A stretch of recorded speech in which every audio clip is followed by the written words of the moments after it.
Welcome back, boys and girls. This is Smalls. Today we're going to be talking about the NCAA basketball scandals.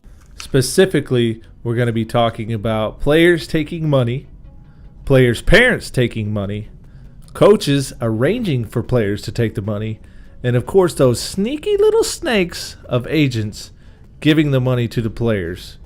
That's the main points. That's what we're going to get into. Once again, people, this is an opinion-based video. This is my opinion. You have the right to be wrong, and you can disagree. If you do disagree, please leave it in the comments and let me know what you think. So anyways, without further ado, the gameplay in the background is going to be a little bit of NBA 2K. Stick around to the very end. It's a very close game. Lowest scoring game you've probably ever seen.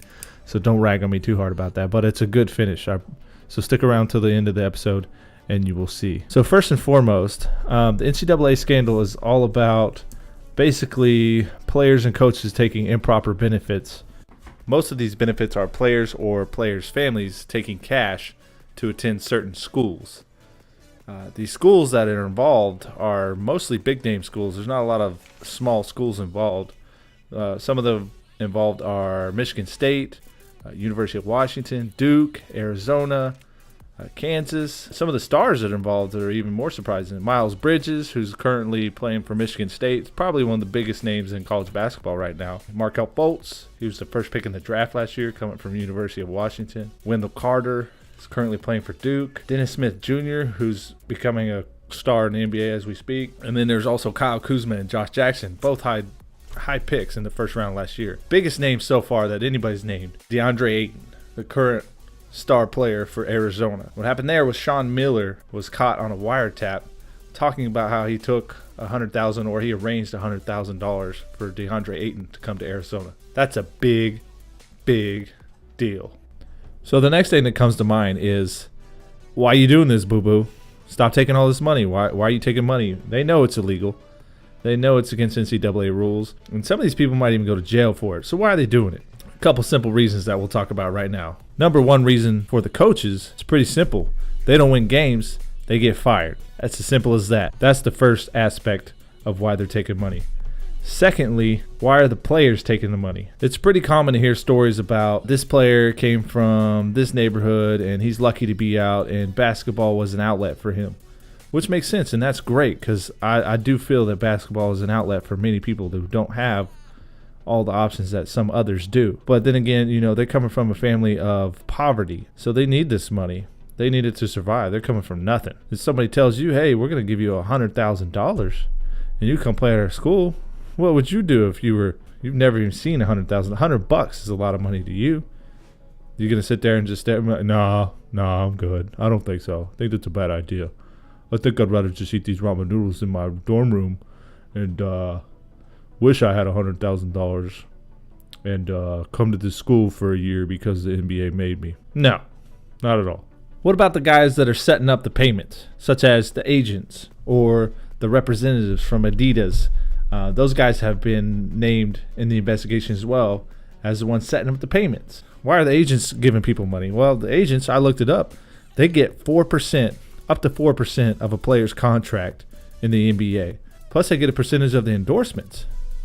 I mean, that adds up to big money for, a star like DeAndre Ayton who could come in and make a big change on the team and get signed to Nike. Say he's just going to make millions of dollars over the lifespan of that player. So to the agent, it's a good investment to give this guy $100,000 because you're going to make $4 or $5 million off of him over the span of his career.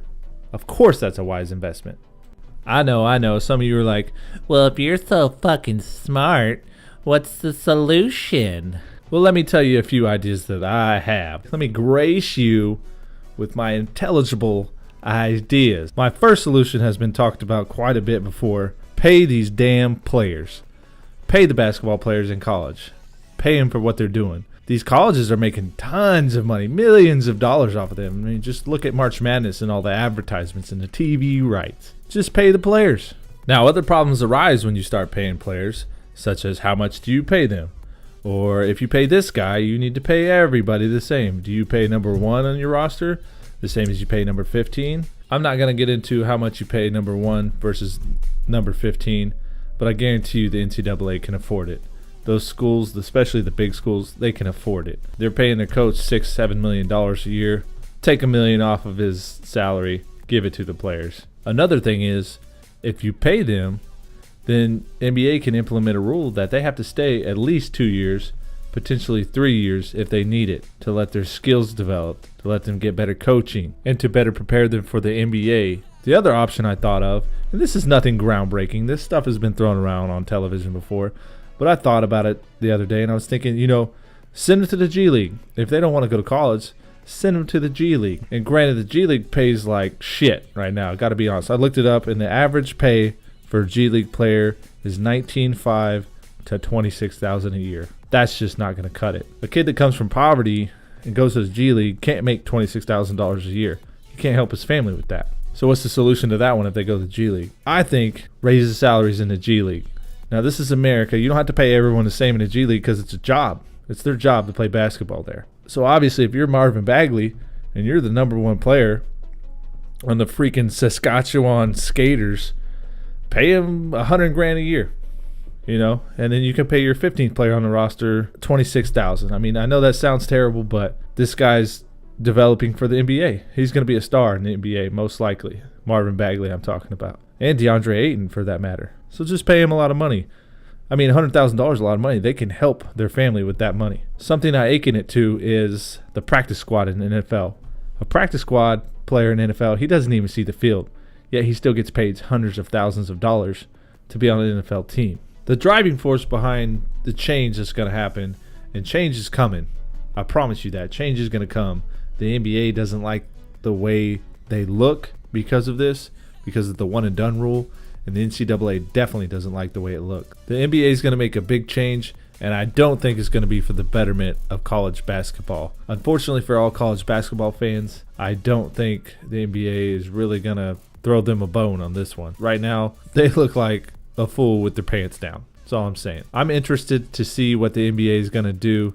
I think they're going to do it within the next 6 months to a year.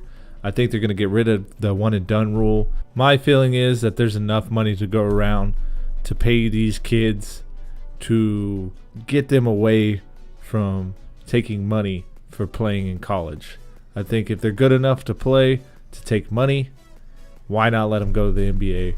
Or why not pay them while they're in college?